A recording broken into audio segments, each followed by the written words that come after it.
da coleção Estado de Sítio da Boitempo. Vamos, então, iniciar mais uma aula, trabalhando o capítulo Novo Capitalismo e Educação, página 29 a 45 do livro A Escola Não É Uma Empresa, de Christian Laval, coleção Estado de Sítio, Boitempo, 2019. Foi publicado no Brasil em 2019. É previsível que a educação seja cada vez menos um ambiente fechado, distinto do ambiente profissional como outro ambiente fechado, e que ambos desapareçam em nome de uma trágica formação continuada, de um controle permanente sobre o operário colegial ou executivo universitário. Ele aqui nessa citação inicial, que é de Gilles Deleuze, de 1990, ele, citando o próprio Deleuze, ele mostra como a educação não tem mais o caráter de uma instituição que possa se autoproteger ou possa se autoconstituir de forma autônoma. A educação no capitalismo globalizado e flexível, ela está sujeita a formas de limitação, de determinação, de influência, que vem principalmente do mercado. A ideia da educação como mercadoria passa a prevalecer nesse contexto. Os valores de vida, as trajetórias de vida dos estudantes e professores se tornam insignificantes. O que determina o processo é a ideia de que a educação tem que corresponder às demandas do mercado e tem que se mover pautada em cima das ideias de competição, de eficiência, de produtividade, de flexibilidade e de articulação na forma de parcerias entre instituições públicas e empresas privadas, com a hegemonia e o predomínio dos interesses das instituições privadas de ensino, instituições e empresas privadas de ensino. O novo modelo escolar trata-se, portanto, nesse caso, de um economicismo neopragmatista. O novo modelo escolar educacional que tende a se impor se baseia, em primeiro lugar, em uma sujeição mais direta da escola à razão econômica. Está ligado a um economicismo aparentemente simplista, cujo principal axioma é que as instituições em geral e a escola em particular só tem sentido com base no serviço que devem prestar às empresas e à economia, no contexto das relações de troca e de absorção do valor trabalho e do mais valor no contexto das relações de troca. Assim, predomina o homem flexível, o homem multifuncional, o trabalhador multifuncional, o trabalhador flexível, o trabalhador polivalente. A ideia, impõe-se uma ideia falsa de trabalhador autônomo. Essa ideia de trabalhador autônomo é apenas uma ilusória referência do novo ideal pedagógico dessa escola, que, na verdade, tem uma perspectiva totalmente ideológica, totalmente, portanto, falseadora e distorcedora da verdadeira realidade desse trabalhador sem garantias, trabalhador que não tem nenhuma garantia de emprego no mercado. A sua vida passa, geralmente, para a grande maioria dos trabalhadores, por empregos provisórios, por empregos precários, e de modo que o sujeito tem que se preparar a ter pelo menos de 10 a 12 empregos na vida. E nos ínteres desses empregos, ele fica muitas vezes à margem, desempregado, na busca desesperada de um meio de sobrevivência.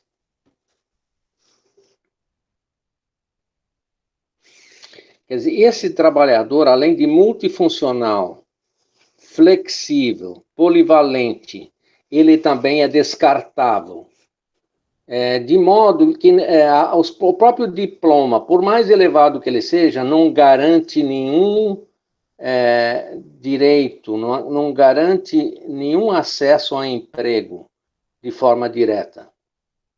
Uma dupla transformação tende a redefinir a articulação entre escola e economia em um sentido radicalmente utilitarista. Volta a predominar a ideia do utilitarismo econômico, ideia que surgiu já com Bacon e que foi reforçada por sociólogos positivistas, como, por exemplo,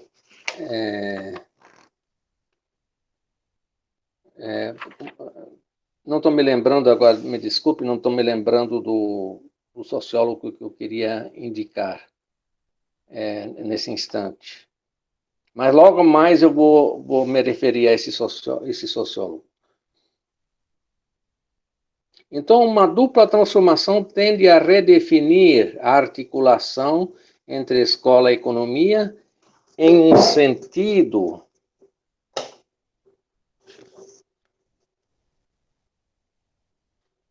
redefinir a relação da escola com a economia em um sentido radicalmente utilitarista. De um lado, a forte concorrência dentro de um espaço econômico globalizado, de outro, o papel cada vez mais determinante da qualificação e do conhecimento na concepção, na produção e na venda de bens e serviços. As organizações internacionais da ideologia liberal, nesse aspecto acompanhados da maioria dos governos dos países desenvolvidos, que incentivaram essa concepção de escola, transformaram a competitividade no axioma dominante dos sistemas educacionais. Competitividade econômica e também competitividade do sistema educacional. A questão estratégica da massa cinzenta ou dos recursos humanos se tornou cada vez mais importante na competição entre as empresas transnacionais e entre as economias nacionais.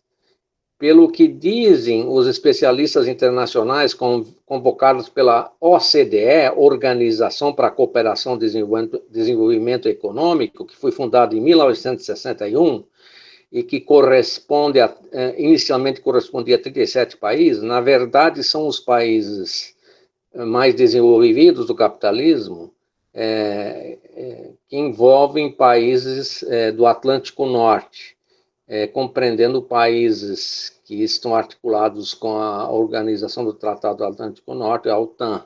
Né? Esses especialistas da OCDE, então, propõem um novo modelo educacional. Um desses especialistas, James Kutshrey, apresenta da seguinte maneira as principais características desse novo modelo. A inteligência valorizada agora pela educação, ou seja, o capital humano, uma expressão de Adam Smith, que considerava o capital humano como a maior riqueza da nação, na sua época. Hoje, essa ideia de capital humano tem um valor meramente instrumental a serviço da acumulação capitalista.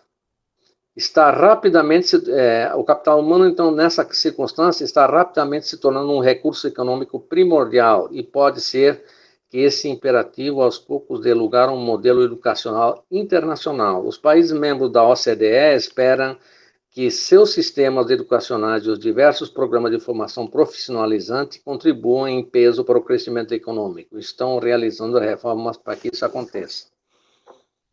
No entanto, a trajetória do neoliberalismo desde 1980, desde a década de 80, mostrou que essa ideia é uma ideia meramente ideológica, que não tem fundamento na realidade, pois as governanças de parceria do público e do privado, sob a hegemonia do privado, têm levado a uma insegurança cada vez maior do conjunto dos trabalhadores, ao aumento do desemprego estrutural generalizado no mundo. Há um processo de acumulação capitalista monitorado e coordenado pelo capitalismo especulativo, pelo capitalismo financeiro especulativo. De modo que esse desenvolvimento se torna algo cada vez mais ilusório, pois o que, na verdade, acontece é uma escandalosa concentração de renda, inclusive nos países centrais, e um crescimento do número de pobres, de miseráveis, de pessoas sem emprego, sem acesso a direitos sociais, portanto, à deriva no contexto social. E expostas às situações de delinquência que tomam conta dos países. A xenofobia, o racismo e toda a ordem de discriminações, junto com a violência de classes que se impõe no contexto do capitalismo contemporâneo, mostra que esse capitalismo que estamos vivenciando, sob a batuta do neoliberalismo e do protofascismo no campo político, na verdade, uma catástrofe trágica que se impõe sobre a maior parte da população. O que representa, na verdade, uma ruptura, a instalação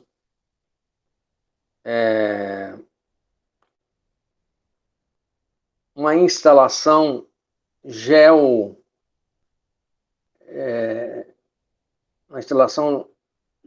não é só geopolítica, mas é uma instalação com camadas geológicas de ruptura instaladas na base dessa construção geopolítica. Não poderíamos explicitar melhor o sentido dessa evolução. O controle direto e mais estrito da formação fundamental e profissionalizante é um dos grandes objetivos dos meios econômicos. Na governança, impõe-se a parceria do público e do privado sob a hegemonia do privado. Essa formação não somente vai determinar o nível da eficácia econômica, o dinamismo da inovação, como vai fornecer um mercado muito promissor às empresas. A educação não dá apenas uma contribuição fundamental à economia, não é apenas um input em uma função de produção, mas é entendida como fator cujas condições de produção devem se submeter plenamente à lógica econômica. Por essa razão, é considerada uma atividade com custo e retorno, custo e benefício, cujo produto se assemelha a uma mercadoria. É o fetichismo da mercadoria instalado no próprio campo da educação. Como dizia com seu costumeiro a propos o ex-ministro francês de Educação Claude Allègre, o ensino é o grande mercado do próximo século. O caráter fundamental da nova ordem educacional está ligado à perda progressiva de autonomia da escola, acompanhada de uma valorização da empresa que é levada a ideal normativo.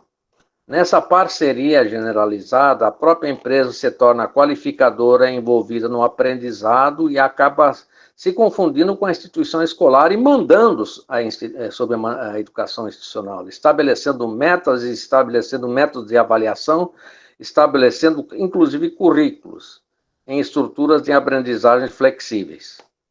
O livro branco da Comissão das Comunidades Europeias resume bem essa tendência. Quer dizer, um elemento muito caro aos valores econômicos dessa nova configuração da educação é a ideia de inovação. Conhecimentos que ela acumula, mais que pela posse de matérias-primas minerais ou agrícolas, e muito mais até que pelos baixos salários pagos à mão de obra. Tudo é canalizado na ideia de inovação, de novos conhecimentos.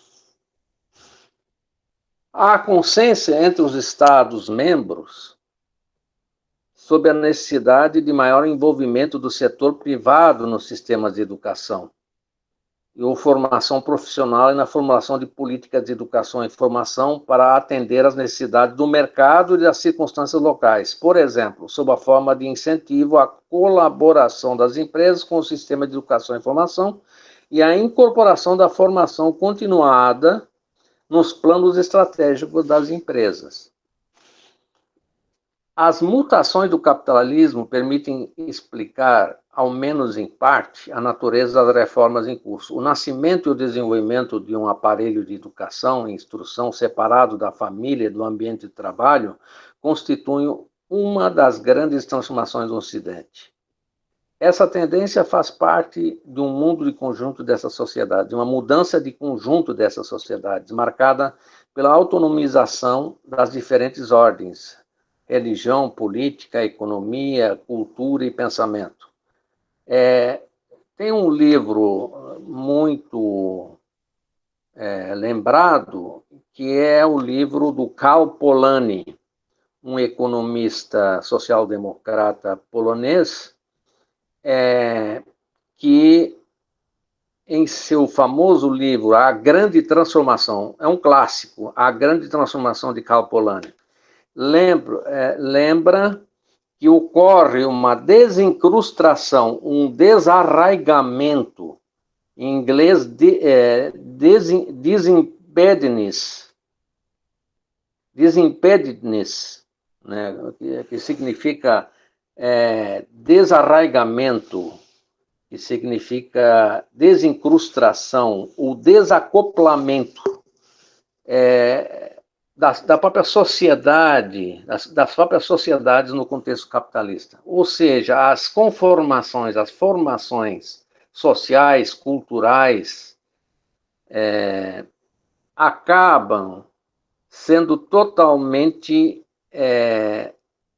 desincrustadas das relações de mercado, das relações de troca no mercado e do jogo da acumulação do capital.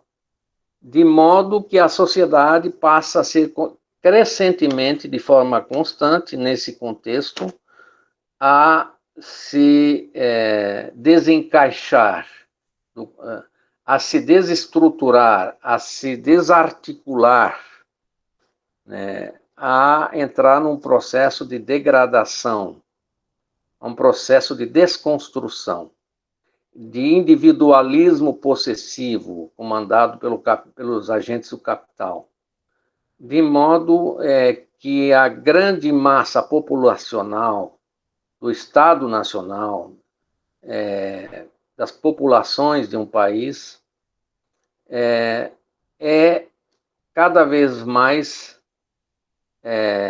circunscrita pela ideia de insegurança, de instabilidade, de falta de garantia, de desestruturação de todas as instituições de proteção social, de modo que são implantadas reformas neoliberais nos sistemas previdenciários, nas leis trabalhistas, na legislação trabalhista, nas formas, outras formas de benefícios sociais, educação, saúde, moradia,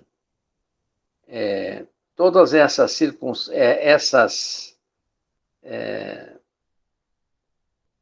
essas particularidades que constituem a vida, que impactam sobre a vida das pessoas, estão sendo desestruturadas, estão sendo destruídas, de modo a maior parte das pessoas estão subordinadas a um processo de pobreza social, de pobreza, de miséria, de fome, de instabilidade, de delinquência, de desrespeito e de não reconhecimento dessas pessoas em termos de inserção, em termos de participação na construção social, política, estatal, econômica e cultural de um país. Essa tendência faz parte de uma mudança de conjunto dessas sociedades, marcada pela autonomização das diferentes ordens, religiosa, política, econômica e cultural e de pensamento. Essa desincrustação geral das esferas sociais, segundo o termo de Karl Polanyi, em seu grande livro A Grande Transformação, é acompanhada da racionalização dessas esferas. Embora o desenvolvimento de uma instituição especialmente destinada à difusão do saber tenha tido como razão primeira não a formação da mão de obra, e sim a construção de burocracias políticas e religiosas, e a formação da inteligência e dos burocratas diplomados, especializados e formados para reger e para exercer funções públicas no Estado burocrático capitalista moderno, o que implicava estender a cultura escrita a ministrantes direto, assim como a muitos dos que mantinham relações de comunicação com elas, ele será cada vez mais incentivado e orientado agora, no contexto neoliberal, a partir dos primórdios da Revolução Industrial, pela demanda da indústria, ou seja, nos primórdios da Revolução Industrial, a formação era comandada pela demanda da indústria da administração pública, no que diz respeito à qualificação.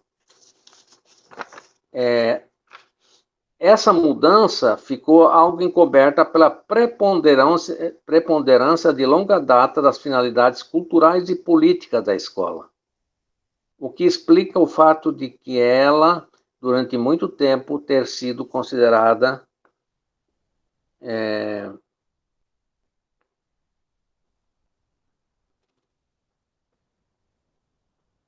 um fundamento da identidade nacional e um pilar da ordem republicana. Sabemos que o Estado se definiu a partir de um momento, em primeiro lugar, como um educador da nação. Quer dizer, essa ideia de nação, ela é desconstruída no contexto atual.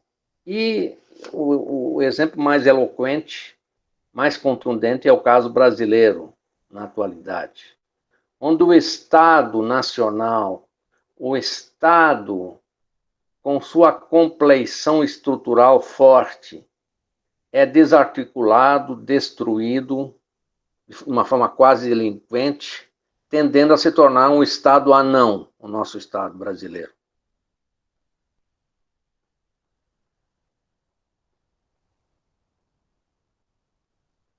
Sabemos que o Estado se definiu, no contexto republicano, a partir de um momento, em primeiro lugar, como um educador da nação, em luta contra a Igreja, para assegurar sua hegemonia simbólica e ideológica, e que, para realizar essa grande obra, não hesitou em copiar o adversário, tanto no plano organizacional como no plano pedagógico. Contudo, por meio de uma combinação sutil e dependendo da esfera e da época, a escola sempre teve laços mais ou menos diretos com o universo do trabalho. O próprio crescimento da escolarização dependeu, em larga medida, dos recursos advindos do desenvolvimento econômico, do aumento da carga de impostos cobrados pelo Estado sobre os empreendimentos privados, que permitiu ao Estado investir de uma forma copiosa, de uma forma intensa, também no sistema escolar. com algumas defasagens em relação ao desenvolvimento econômico, mais ou menos significativas entre as fases de forte crescimento econômico e o aumento da escolarização. Ou seja, a escolarização só recebeu o influxo do crescimento econômico depois de alguns anos. Sempre houve uma certa lacuna. Não era automático esse investimento educativo em relação ao crescimento econômico. Havia uma defasagem. Em suas formas e seus materiais, em sua moral e suas feições pedagógicas, o sistema escolar soube abrir espaço na sociedade industrial para os valores do trabalho e para a orientação profissional diferenciada dos estudantes. A partir da segunda metade do século XIX, em paralelo ao ensino secundário clássico, surgiram carreiras, departamentos, estabelecimentos, cuja missão era elevar o nível profissional da força de trabalho e fornecer executivos à indústria, ao comércio e ao Estado. Contudo, apesar dessa via profissionalizante ter avançado entre as duas grandes guerras, a lógica dominante da economia continua a ser, durante muito tempo, a lógica do político-cultural. Na esteira dessa ideia, podemos distinguir 3 períodos históricos que se sucederam, principalmente no contexto dos países capitalistas avançados, e de uma forma um pouco mais descaracterizada nos países semiperiféricos e mais descaracterizada ainda nos países periféricos do capitalismo. Um período, esses 3 períodos podem ser descritos da seguinte forma. Um primeiro período em que a principal função da escola era integrar o indivíduo moral, política e linguisticamente à nação. Um período em que o imperativo industrial nacional ditou as finalidades da instituição. E o período, quer dizer, um segundo período foi o período em que o imperativo industrial nacional ditou as finalidades da instituição escolar. E o terceiro período é o período atual, em que a sociedade de mercado determina mais diretamente as transformações da escola. No entanto, a evolução da escola não pode ser vista como um movimento linear. Desde o século XVI, afirmou-se uma concepção utilitarista da educação, que alimentou continuamente a crítica aos sistemas escolares estabelecidos. Com o surgimento de uma sociedade menos religiosa e mais laica, mais técnica e mais científica, e menos mágica e menos mítica, menos tradicional e mais produtiva, as formas e os conteúdos escolares herdados do passado foram contestados pouco a pouco. O próprio saber passou por uma grande transformação quando começou a ser visto como ferramenta capaz de resolver problemas. Foi, sem dúvida, Francis Bacon que, na aurora do século XVII, formulou de maneira mais clara a virada utilitarista que demorará séculos para se concluir.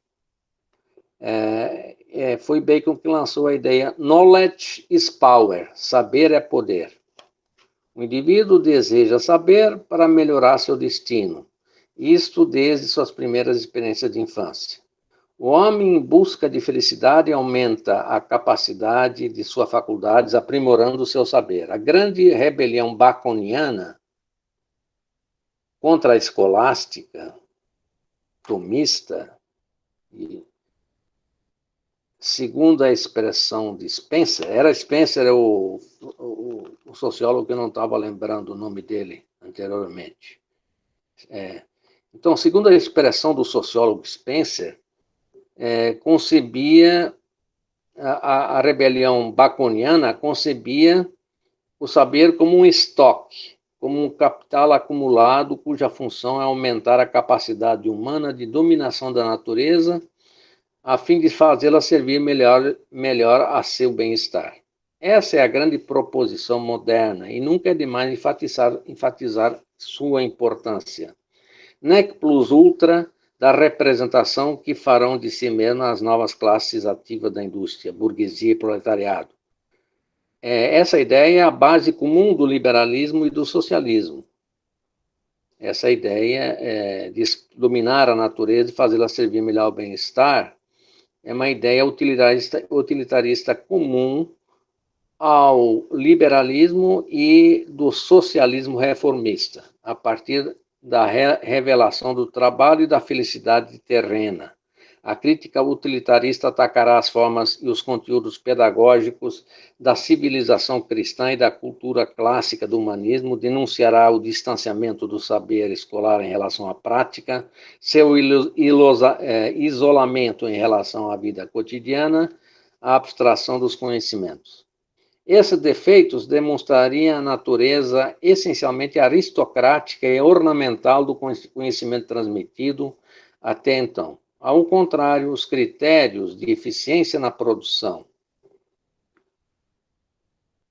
e no comércio responderiam a exigências democráticas e populares para seu bem-estar. O novo necessita do conhecimento ligado à prática, dos conhecimentos ligados à prática. Os demais conhecimentos passam a ser considerados inúteis e são cada vez menos valorizados. O neoliberalismo atual não veio para transformar a escola de uma hora para outra.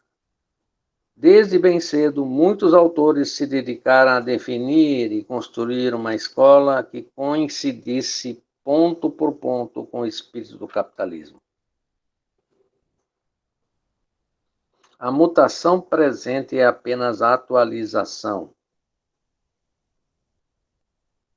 Uma fase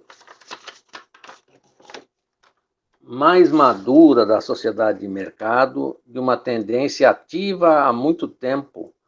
Basta reler os clássicos para se dar conta. Por exemplo, em Spencer, um dos principais teóricos utilitaristas da educação em meados do século XIX, encontramos argumentos a favor de uma educação para a vida completa, que foram desenvolvidos muito antes deles por Benjamin Franklin, inclusive por Rousseau e vários outros autores da época. O que é mais negligenciado em nossas escolas é justamente aquilo de que mais necessitamos na vida, diz Spencer.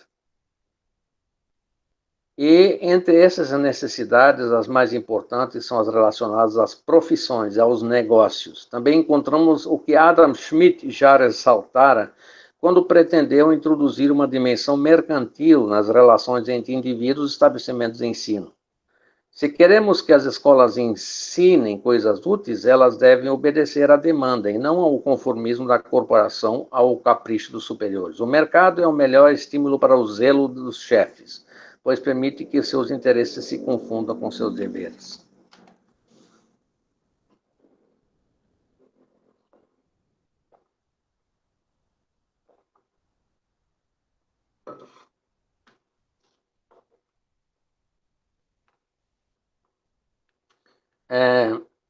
Essas concepções utilitaristas e liberais se impõem em etapas. Após a Segunda Guerra Mundial, houve um período de forte crescimento econômico caracterizado pela exigência de mão de obra por uma indústria de alto desempenho e pelo aumento expressivo de efetivos escolarizados em todos os níveis, salvo no fundamental.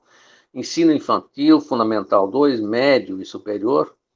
A época da grande compromisso do welfare state, Estado de bem-estar social, assistiu ao crescimento extensivo do sistema escolar entre 1946 e 1973, no qual imperava a lógica quantitativa, tanto no número de alunos como nos investimentos. Esse período foi marcado pela aspiração à igualdade de condições e pela orientação mais clara e direta do aparelho escolar para o sistema produtivo, ressaltando-se o princípio ideológico da ideia da oportunidade para todos. Os anos 1960 e 1970 foram dominados pela obsessão de fornecer trabalhadores qualificados em número suficiente à indústria francesa e de formar futuros consumidores capazes de utilizar os produtos mais complexos fabricados pelo sistema industrial em grande série, em escala industrial, em grande escala, produção de escala. Outros fatores, em particular de natureza ideológica, tiveram grande influência, a começar pela crença progressista na identidade entre crescimento econômico, democracia política e progresso social, expressa, por exemplo, no plano Langevin-Wallon, principal referência da esquerda política e sindical no pós-guerra de pós-1955.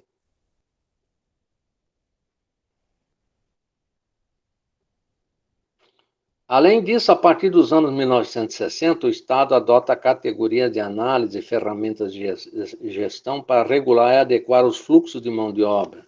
Essa industrialização da formação requer não apenas investimentos financeiros, mas também investimentos simbólicos, isto é, a criação de formas institucionais e classificações para estruturar a relação salarial, diplomas e qualificações, níveis de formação e medidas de orientação dos alunos. Por exemplo, a partir do quarto plano francês de 1960-65, surgiram as primeiras tentativas de planejamento coordenado da força de trabalho e ensino, prolongadas e ampliadas pelo quinto plano de 1965-1970.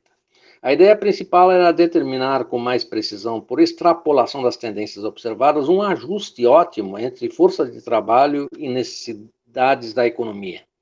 A análise da relação educação formal e emprego devia determinar a estrutura e o tamanho ótimo do sistema educacional em função das necessidades das empresas. Esse período é marcado por uma crítica de inspiração tecnocrática ao chamado ensino tradicional ou clássico, que encontramos nos relatórios do plano e em certos meios sindicais e patronais, a qual muitas vezes se confunde com uma crítica política e sociológica a um sistema não igualitário. Ela aparece também em organizações internacionais, em particular em trabalhos da Organização da Cooperação ao Desenvolvimento Econômico, OCDE, que hoje são considerados pioneiros. A obra Indústria do Ensino, de Lee Tan-Khoi, resume essa argumentação do início dos anos 1970. O autor constata que, hoje em dia, o ensino que em várias etapas se tornou uma verdadeira indústria de massa, só pode ser descrito sistematicamente com a ajuda de categorias econômicas. Essa interpretação do ensino distingue três funções na educação moderna: formação de força de trabalho qualificada, mudança cultural que suplanta o que é herdado e formação de cidadãos responsáveis.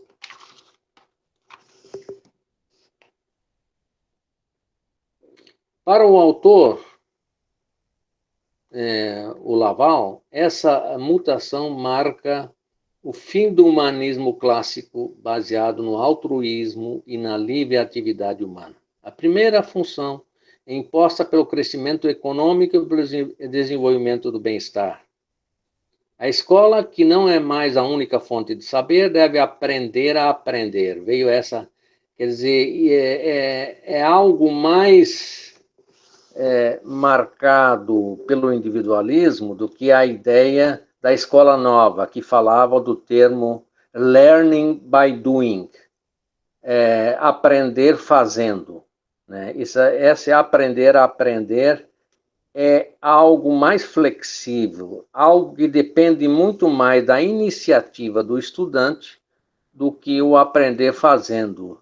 É da escola nova, o learning by doing, que era mais uma ideia de uma escola mais prática, uma escola onde a experiência e as práticas de experiência são consideradas fundamentais no aprendizado.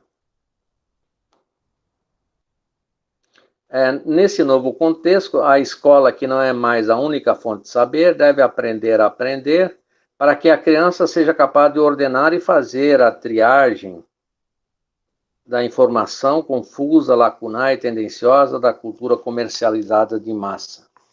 Essa primeira educação escolar é apenas o prelúdio de uma educação permanente, uma formação no dia a dia associada a reciclagens periódicas e permanentes. A cada 3 ou 5 anos, conforme a área, a fim de que o produtor ponha seus conhecimentos em dia e se adapte a uma tecnologia em movimento. Além disso, a universidade deve gerar conhecimentos novos e não se contentar em transmitir o que herda das gerações passadas. Dessa exigência, o autor conclui que a escola e a universidade devem se tornar quase empresas, com um funcionamento calcado no modelo das companhias privadas e com a obrigação de alcançar máximo desempenho e eficiência. O autor ressalta ainda o rendimento do ensino como variável importante, garantida pelas novas tecnologias, e o imperativo de adequação do ensino à modernidade, para evitar o desperdício e a perda de tempo. A escola não é nada senão preparar para a vida, diz o autor, desenterrando sem querer o utilitarismo de Spencer.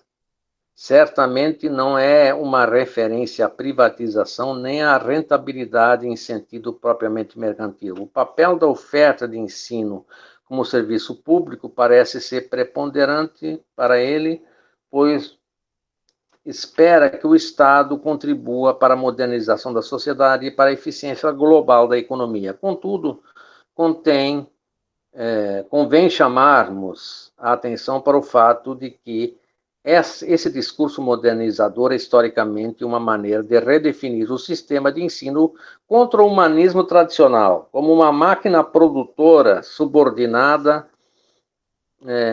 a modo de raciocínio e abordagem que podem ser aplicados a outros setores da produção. Muitos progressistas não viram dificuldades em aderir a esse discurso pela parceria, ir ao encontro dos promissores avanços da ciência e do desenvolvimento das forças produtivas. Apesar das críticas, durante muito tempo houve certa acomodação entre a missão cultural e política da escola e o novo imperativo econômico, o que fez muitas acreditarem que no futuro a mão visível do Estado seria capaz de unir harmoniosamente os progressos do espírito e o desenvolvimento da produção, desde que centrasse menos os estudos nas humanidades antigas e abandonasse a ilusão a respeito do altruísmo da cultura. No entanto, esse grande acordo histórico que pretendia combinar o desenvolvimento econômico da nação com a idealização de uma burocracia eficiente, bem formada, qualificada, educadora do espírito, serviu de preparação para a contestação neoliberal dos anos 1980 e 1990.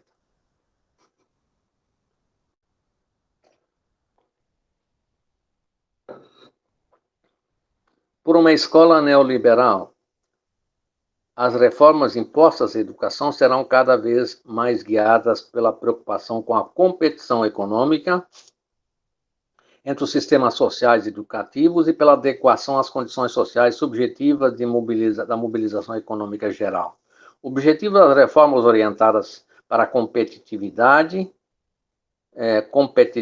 competitiveness driven reforms, portanto, melhorar a produtividade econômica ou melhorar a qualidade do trabalho. A padronização de objetivos e controles, a descentralização, a mutação da gestão educacional e a formação de professores são reformas focadas na produtividade. No entanto, a escola neoliberal também pretende melhorar a qualidade da força de trabalho em seu conjunto, sem aumentar impostos e sem prometer novos empregos, e, na medida do possível, reduzindo o gasto público, ao estilo da medida provisória 95 do governo Temer, reproduzida no atual governo. Daí as campanhas e as políticas implantadas na mesma época, tanto nacional como mundialmente, em todos os níveis da atividade educacional para diversificar o financiamento do sistema educacional, chamando muito mais abertamente pelo gasto privado, administrar mais eficazmente a escola como fazem as empresas, reduzir a cultura ensinada na escola às competências indispensáveis. Em vez de ensinar dança, filosofia, sociologia, antropologia, geografia, história, artes cênicas e outros tipos de artes,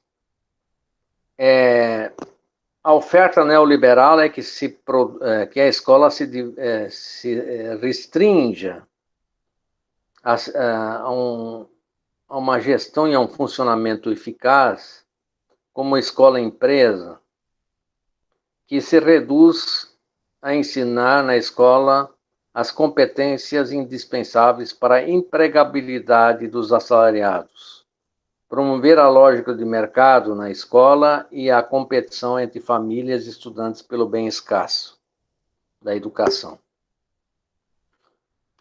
A partir dos anos 1980 surge uma concepção e ao mesmo tempo mais individualista e mais mercadológica da escola.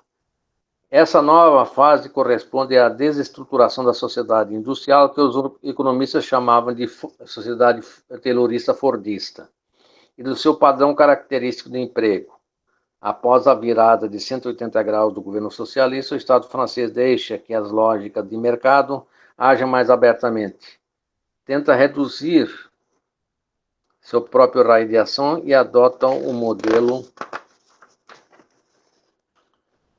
da empresa privada.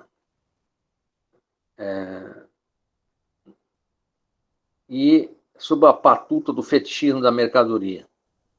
Na administração escolar, a tendência também é de descentralização, diversificação, gerenciamento moderno e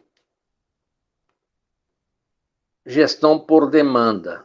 Nesse período, o imperativo da eficiência imposto à escola começa a se tornar preponderante. Primeiro, para controlar custos, depois, por uma questão de concorrência entre países e entre empresas, e, por fim, por razões propriamente ideológicas. A escola é vista cada vez mais como apenas mais uma empresa, obrigada a acompanhar a evolução econômica e a obedecer às exigências de mercado. A retórica gerencial dos responsáveis pela educação política, pelo mundo político e pela alta administração escolar se torna cada vez mais invasiva. O Estado regulador tende não só a delegar... Quer dizer, o Estado regulador desaparece no contexto do neoliberalismo. E esse Estado neoliberal desregulador tende não só a delegar aos escalões inferiores e a serviços descentralizados, ação cotidiana racionalizada de acordo com as regras da gestão dita participativa, e segundo o esquema da contratualidade entre níveis e tipos de administração, mas também a gerenciar parcerias entre atores de todos os tipos.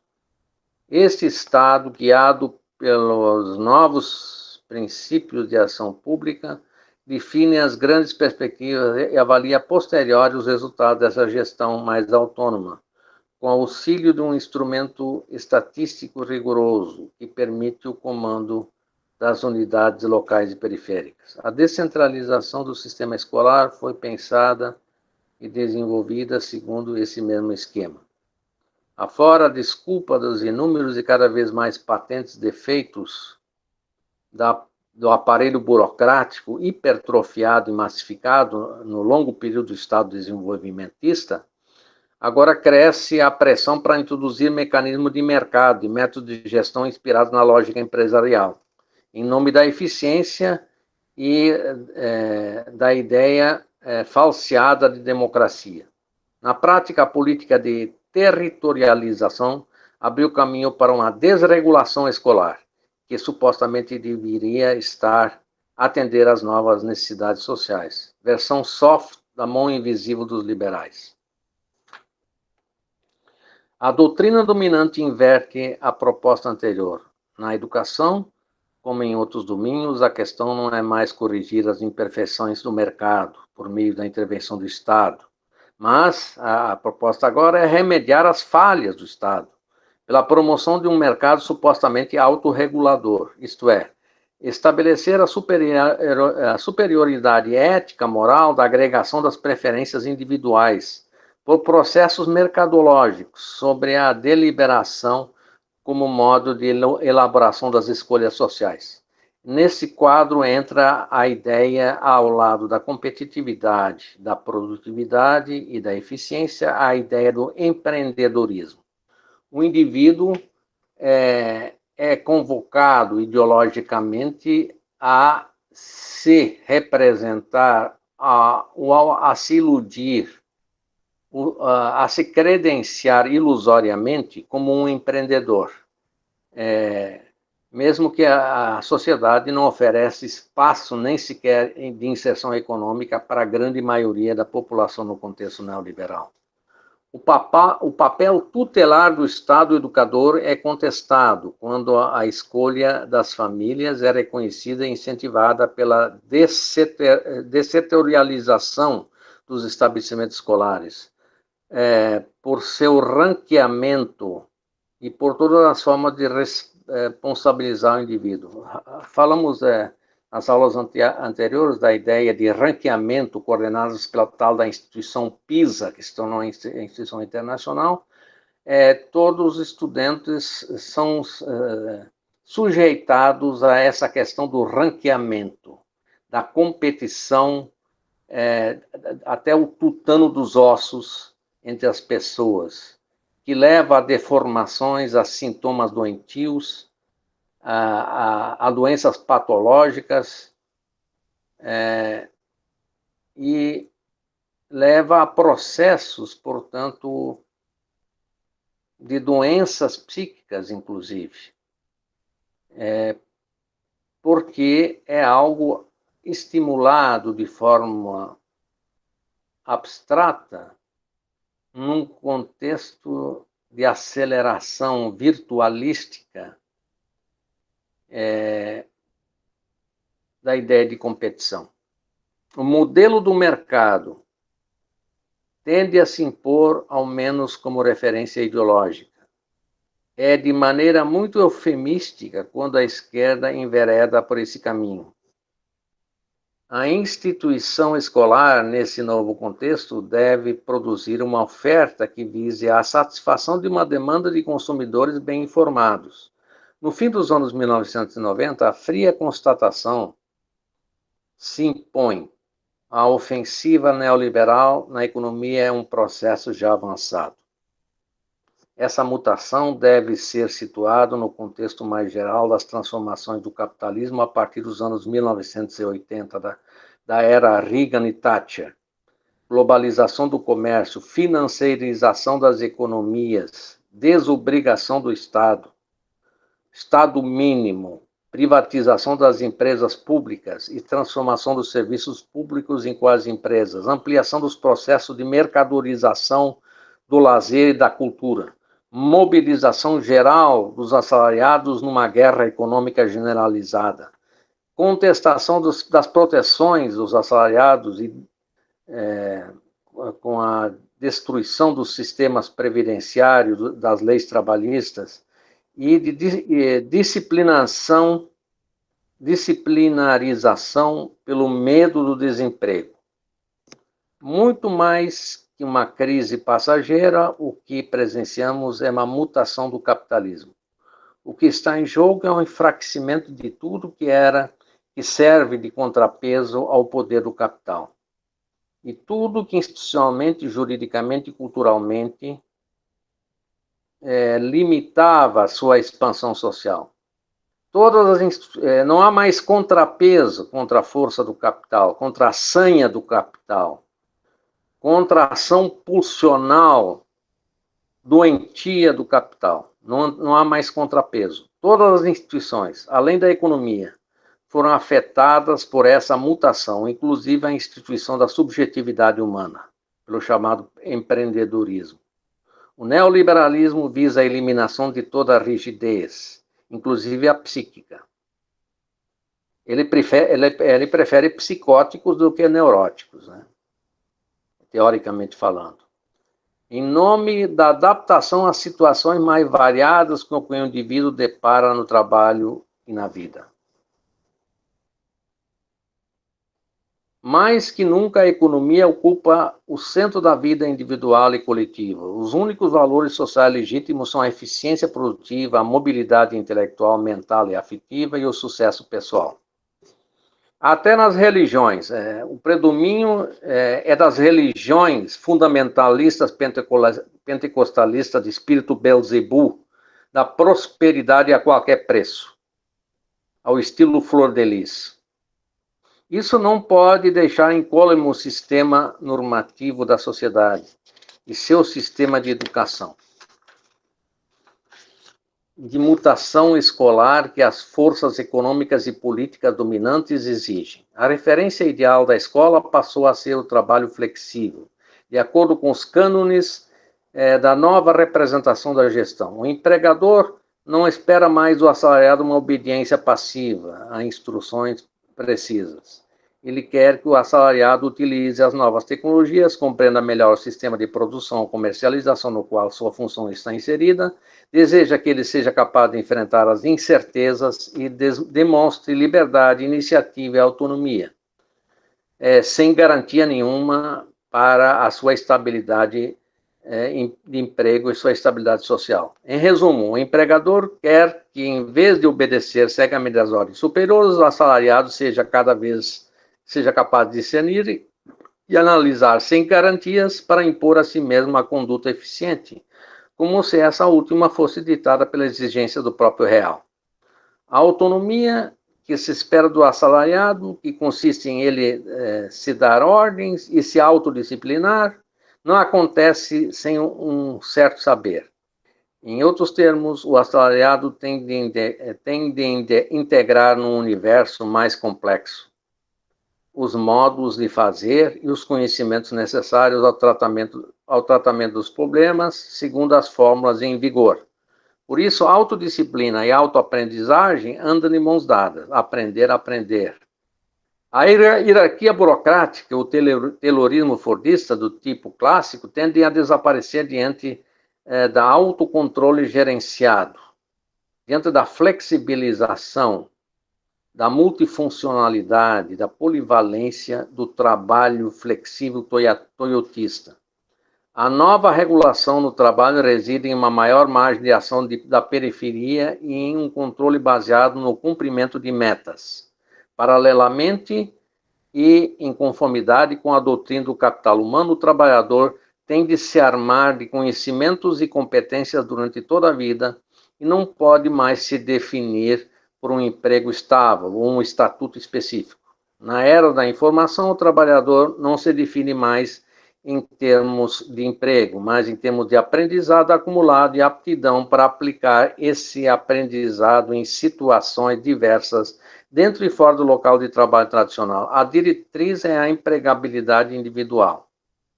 Embora isso nunca seja dito claramente, é a essa representação do trabalho e da nova subjetividade esperada dos jovens que a escola deveria adaptar a si mesma e aos futuros assalariados. Essa é uma ideia da Comissão das Comunidades Europeias.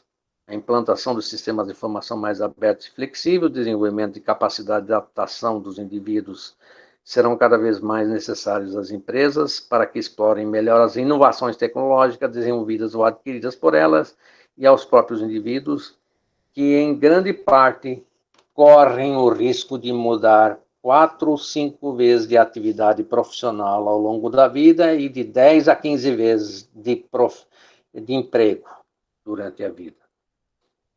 Estamos vivendo na época do desemprego estrutural, da descartabilidade do indivíduo e do trabalhador como indivíduo,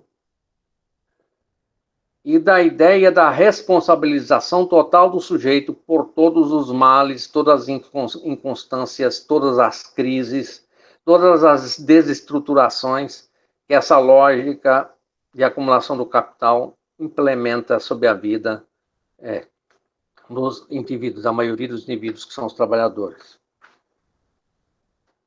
Como dizem os especialistas da OCDE, os empregadores exigem dos trabalhadores que eles sejam não apenas qualificados, mas também mais maleáveis e aptos a se capacitar, Para produzir assalariados adaptáveis, a escola, que vem antes do trabalho, deveria ser uma organização flexível e em inovação constante, que atenda tanto aos desejos mais diferenciados e variáveis das empresas, como às necessidades diversas dos indivíduos. A Comissão Europeia apresenta essa maior flexibilidade da escola como uma questão central. Não é mais uma questão de elevar os níveis de competência dos assalariados. É preciso que toda a educação recebida tenda a levar mais em conta o destinatário do serviço, ou seja, a empresa. Uma sociedade cada vez mais marcada pela instabilidade das posições, sejam elas profissionais, sociais ou familiares, o sistema educacional deve preparar os alunos para o cenário da incerteza crescente. Nesse contexto, quem percebeu já essa sociedade da incerteza, da flexibilidade, da descartabilidade e da desregulamentação político-estatal e dos processos sociais, a desestruturação, o desacoplamento social, além do nosso autor da grande transformação que citamos anteriormente, que é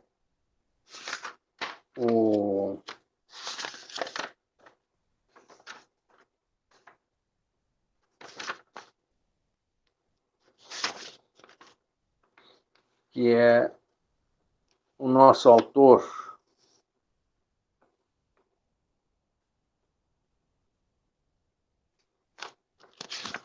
cujo nome não me lembro agora, que é o autor da grande transformação de que falamos antes.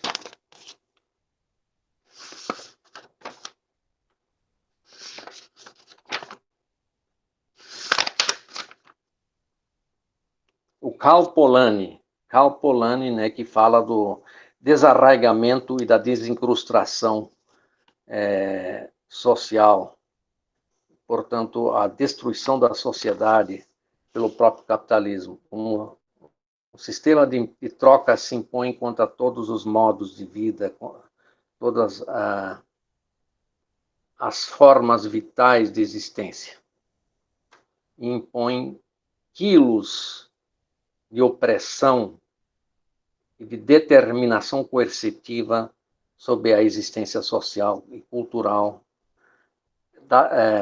das sociedades e dos agrupamentos humanos.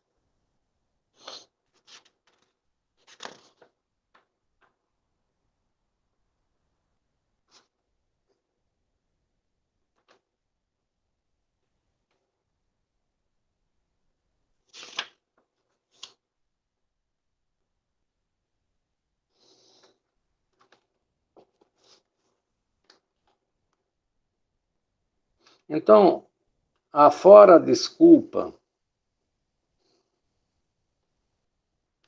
retornando um pouco ao nosso assunto, o imperativo da eficiência imposta à escola começa a se tornar predominante. A retórica gerencial, o esquema da contratualidade entre níveis e tipos de administração, mas também a generalização de parcerias públicas e privadas entre atores de todos os tipos. Afora a isso, a desculpa de inúmeros e cada vez mais patentes defeitos do aparelho burocrático atrofiado e massificado no longo período do Estado desenvolvimentista, cresceu a pressão de introduzir pela ideologia neoliberal mecanismos de mercado e métodos de gestão inspirados na lógica empresarial.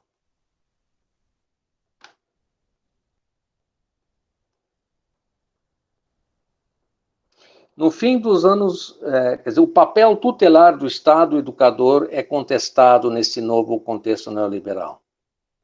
Quando a escolha das famílias é reconhecida e incentivada pela dessetorialização dos estabelecimentos escolares, por seu ranqueamento, como já falamos antes. Essa mutação deve ser situada no contexto mais geral das transformações do capitalismo a partir de 1980. Globalização do comércio, financiarização das economias, desobrigação do Estado, privatização das empresas públicas e transformação dos serviços públicos em quase empresas, ampliação dos processos de mercadorização do lazer e da cultura, mobilização geral dos assalariados, uma guerra econômica generalizada. O que está em jogo é o enfraquecimento de tudo que serve de contrapeso ao poder do capital. E tudo que é institucionalmente, judicialmente e culturalmente limita a sua expansão social total. Todas as instituições, além da economia, foram afetadas por essa mutação, inclusive a instituição da subjetividade humana. O neoliberalismo visa a eliminação de toda a rigidez, inclusive a psíquica, em nome da adaptação às situações mais variadas que o indivíduo depara no trabalho e na vida. Mais que nunca, a economia ocupa o centro da vida individual e coletiva. Os únicos valores sociais legítimos são a eficiência produtiva, a mobilidade intelectual, mental e afetiva e o sucesso pessoal. É quase uma robotização do humano.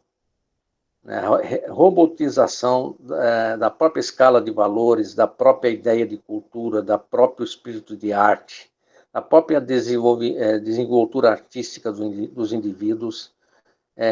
Se impõe sob essa desenvoltura a ideia do controle e da vigilância total do capital.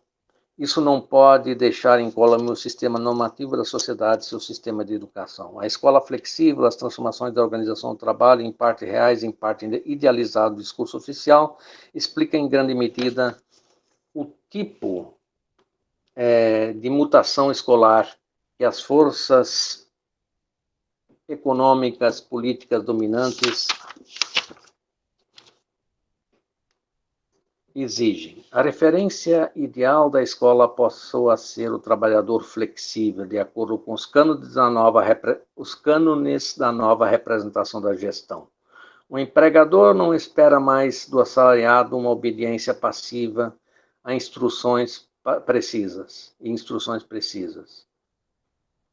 Ele quer que o assalariado utilize as novas tecnologias, compreenda melhor o sistema da produção, comercialização, no qual sua função está inserida. Deseja que ele seja capaz de enfrentar as incertezas e demonstre liberdade de iniciativa e de autonomia. A autonomia que se espera do assalariado, que consiste em eles se dar ordens a si mesmo e se autodisciplinar, apesar de não ter segurança, garantia nenhuma. Não acontece sem um certo saber. Em outros termos, o assalariado tem de se integrar no universo mais complexo os modos de fazer os conhecimentos necessários ao tratamento de problemas, segundo as fórmulas em vigor. Por isso, autodisciplina e autoaprendizagem andam de mãos dadas. A hierarquia burocrática do taylorismo fordista de tipo clássico tende a desaparecer diante do autocontrole generalizado. Um autocontrole baseado no cumprimento de metas. Em conformidade com a doutrina do capital humano, o trabalhador tem de se armar de conhecimentos e competências durante toda a vida e não pode mais se definir por um emprego estável, um estatuto específico. Na era da informação, o trabalhador não se define mais por termos de emprego, mas em termos de aprendizado acumulado e aptidão para aplicar esse aprendizado sempre evolutivo, sempre mutante, em situações diversas dentro e fora do local de trabalho tradicional. A diretriz é a empregabilidade individual. Quer dizer, você pode ter empregabilidade abstrata.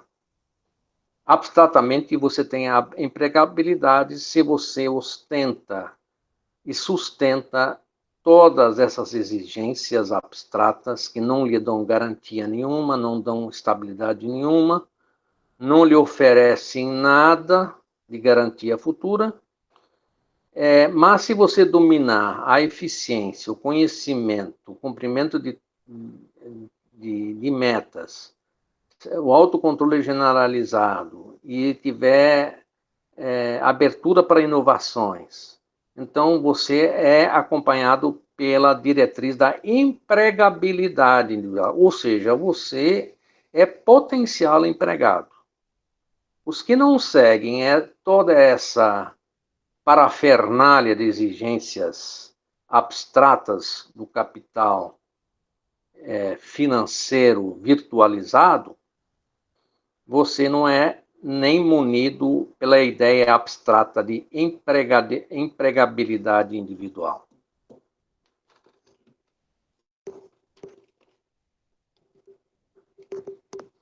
Embora isso nunca seja dito claramente,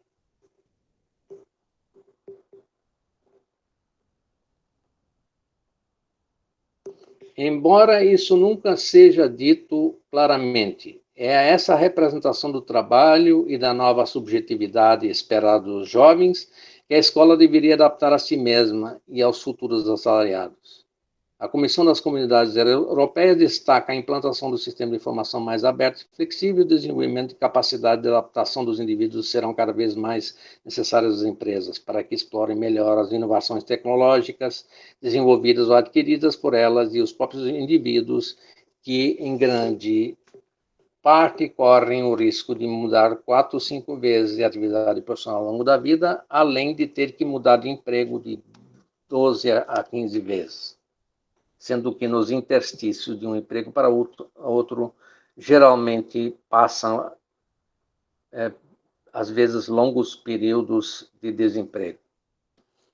Como dizem os especialistas da OCDE, os empregadores exigem dos trabalhadores que eles sejam não apenas qualificados, mas também mais maleáveis, aptos a se capacitar, se tornem para produzir assalariados adaptáveis à escola que vem antes do trabalho, deveria ser uma organização flexível, em inovação constante, que atenda tanto os desejos mais diferenciados e variáveis das empresas, como as necessidades diversas dos indivíduos.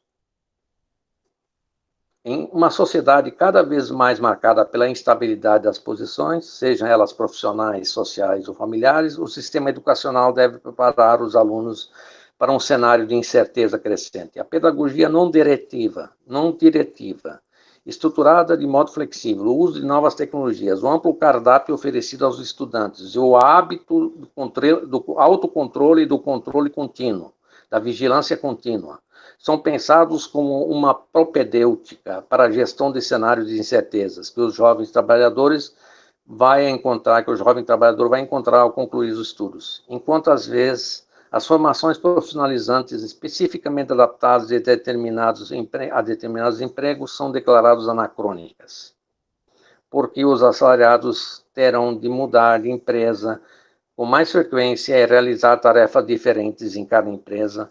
São inúmeros os textos segundo os quais o ensino deve armar os estudantes com competência de organização, comunicação, adaptabilidade, trabalho em equipe, polivalência, multifuncionalidade, resolução de problemas em contextos de incerteza. A principal competência, a metacompetência, consistiria em aprender a aprender, para enfrentar a incerteza alçada à exigência permanente da existência humana e da vida profissional.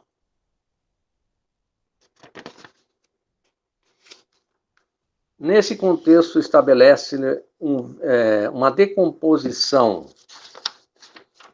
do vínculo social entre diploma e emprego. Por trás dessa disciplina, desses discursos batidos, delineiam-se transformações importantes. O período dito fordista do capitalismo assegurou a implantação de um conjunto de instituições e procedimentos de proteção social, baseadas no reconhecimento de direitos e estatutos, o que proporcionou relativa estabilidade aos assalariados, à maioria dos assalariados, regulando não apenas o consumo, a evolução salarial e a carreira dos indivíduos, mas também o próprio curso da vida. Essa institucionalização da classe assalariada, segundo muitos economistas e sociólogos, possibilitou a integração da classe trabalhadora, ou da maior parte da classe trabalhadora, garantindo-lhe recursos suficientes para consumir o que as empresas fordistas tailorizadas produziam em grande série ou em grande escala, a baixo custo.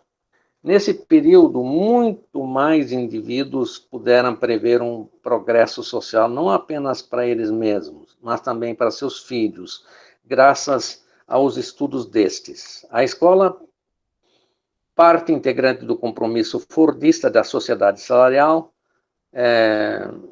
como escreveu Robert Castells no seu grande livro A Metamorfose da Questão Social, uma crônica dos assalariados, livro um clássico de Roberto Castell.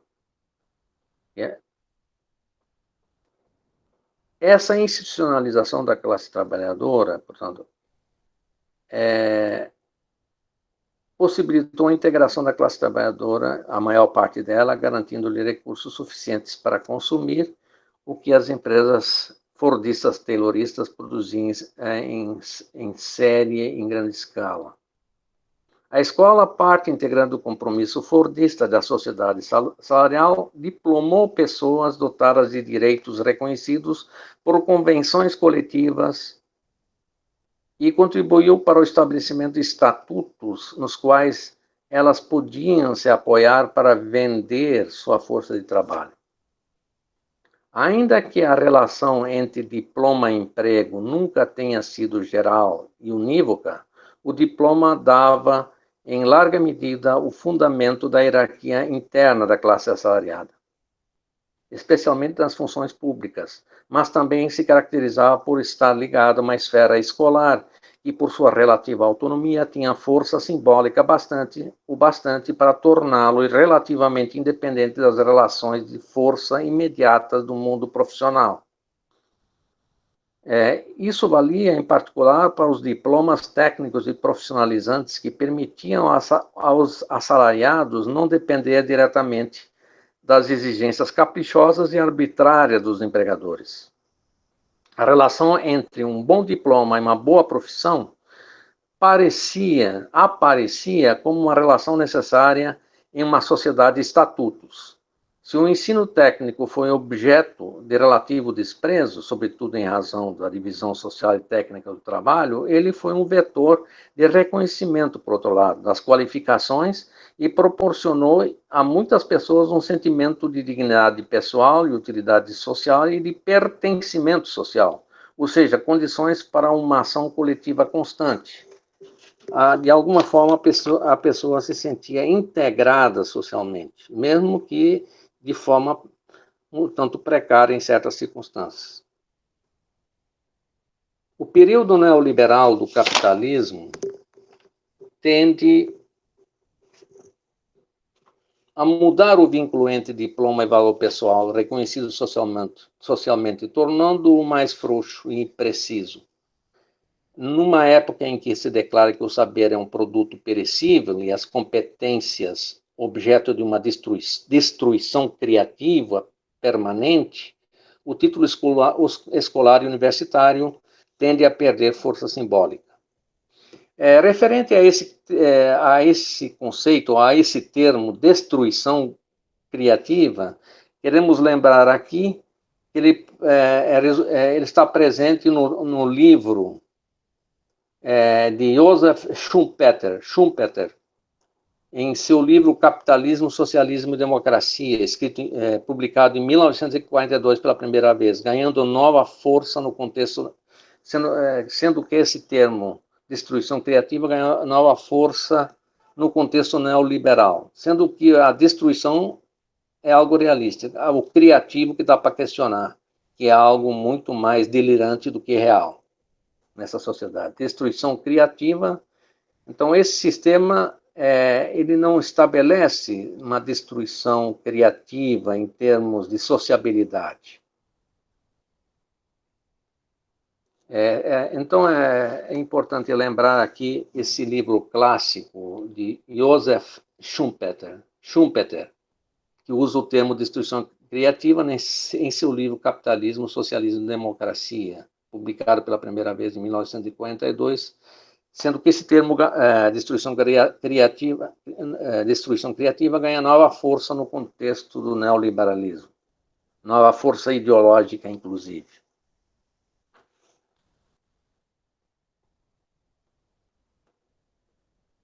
No momento em que finalmente se propaga o saber, é cada vez mais considerado uma fonte de rigidez, que já não corresponde aos novos imperativos de adaptabilidade permanente e reatividade imediata da empresa.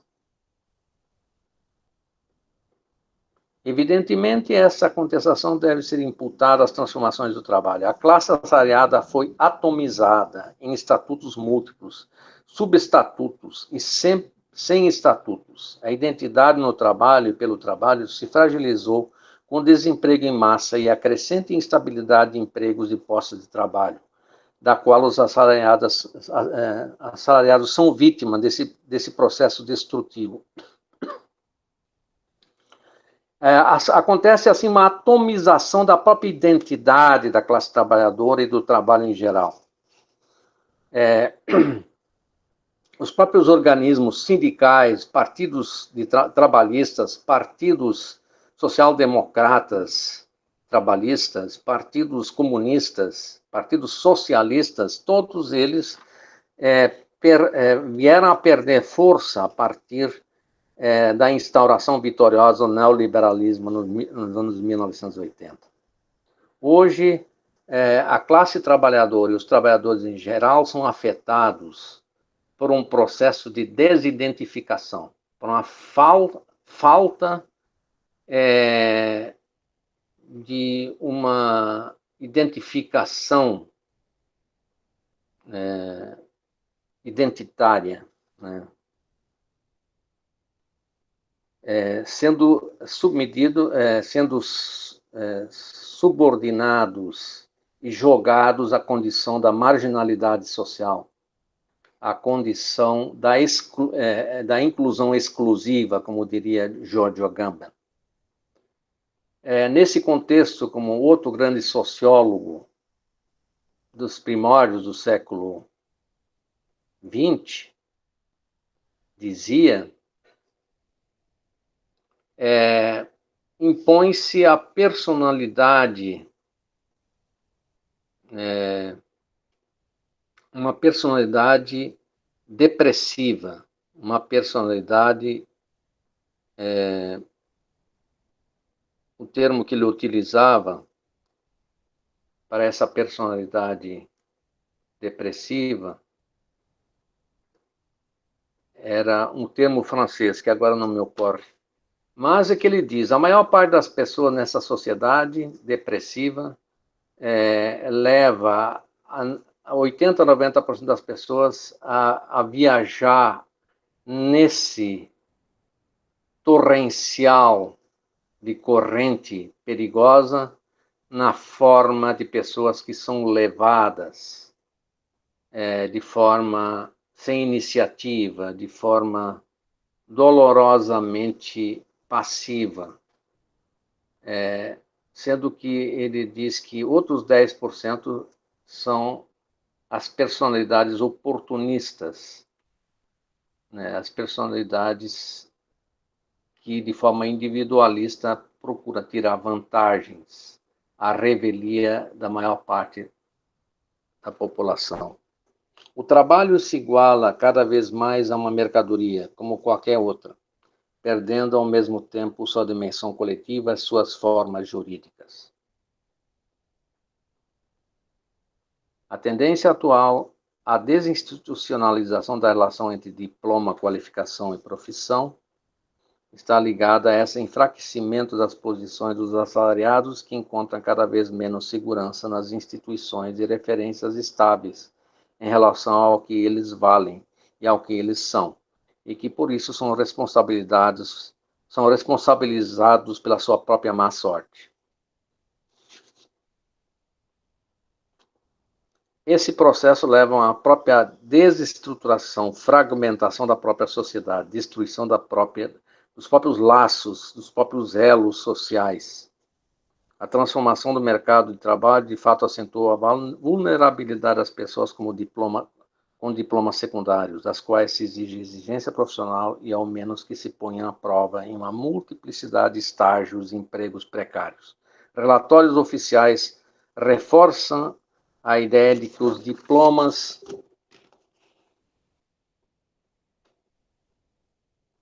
universitários valem somente durante alguns anos após sua obtenção, o que apenas sublinha a distância cada vez maior entre o valor jurídico e o valor social do título. Atribui-se um papel ambíguo à escola e à universidade, que consiste em manter, por intermédio de diplomas de curta validade, a precarização do valor escolar e profissionalização e profissional dos indivíduos. Enquanto a profissão para a qual a escola preparava permitiu projetar um futuro relativamente estável e a realização de uma função social em um conjunto inteligível, a profissionalização parcial dos estatutos não tinha os efeitos destruidores que pode ter quando a vida futura sugere apenas a ameaça de deslocalização de uma fábrica de um lugar para outro, o descaminho de saltar de emprego em emprego. O capitalismo flexível mina a confiança no longo prazo, ignora os compromissos sociais, os acordos sociais, os pactos sociais, a preocupação com o patrimônio cultural e o sentido do sacrifício pelo outro. Como associar o nomadismo inerente a esse descaminho profissional prometido aos futuros assalariados e a filiação confiante em uma cultura confiante a uma cultura e a valores determinados? Obviamente é fácil esperar da escola que ela inculque nos alunos as noções de autonomia, rápida adaptação a mudanças de mobilidade, mas não vemos muito bem como ela poderia fazer isso em uma esfera social e cultural a caminho da desintegração, da catástrofe. É no íntimo da subjetividade que se instala a contradição expressa por todos os sintomas associados a essa perda de futuro. Então, no íntimo da subjetividade que se instala essa contradição, essa conflitividade, esse trauma dessa contradição expressa por todos os sintomas associados à perda do futuro. Os especialistas em educação da OCDE sentiram que estava em questão a própria estabilidade das sociedades ocidentais, ameaçadas não apenas pela crise financeira, mas também pelos efeitos nocivos da perda de referências das novas gerações, da crise do próprio vínculo social dos indivíduos. Se a conscientização é louvável, embora tardia, não conseguimos ver como a escola sozinha poderia resolver a degradação do ambiente social que hoje está instalada.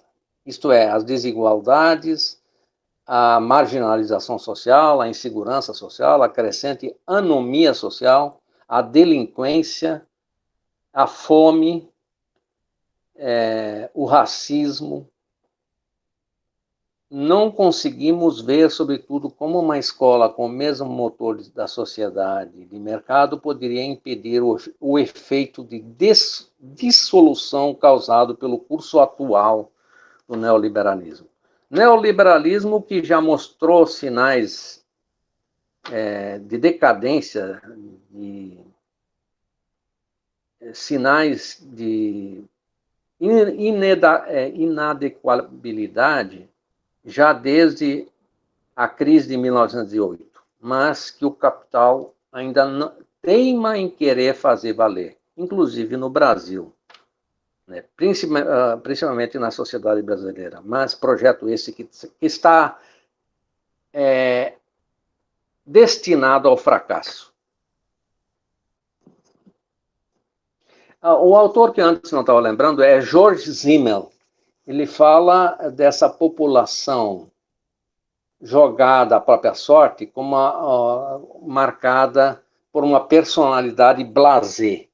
Blasé, francês, significa uma personalidade desencantada, uma personalidade deprimida, uma personalidade sem iniciativa, cansada, estressada, suicidária, tendente mais ao suicídio do que a ideais de transformação, de luta por uma sociedade fraternal, uma sociedade mais igualitária, mais liberta, como são os próprios princípios da Revolução Francesa, a própria próprias ideias básicas da Revolução Francesa, mas que nunca se implantaram, muito menos agora, no contexto do liberalismo econômico burguês capitalista.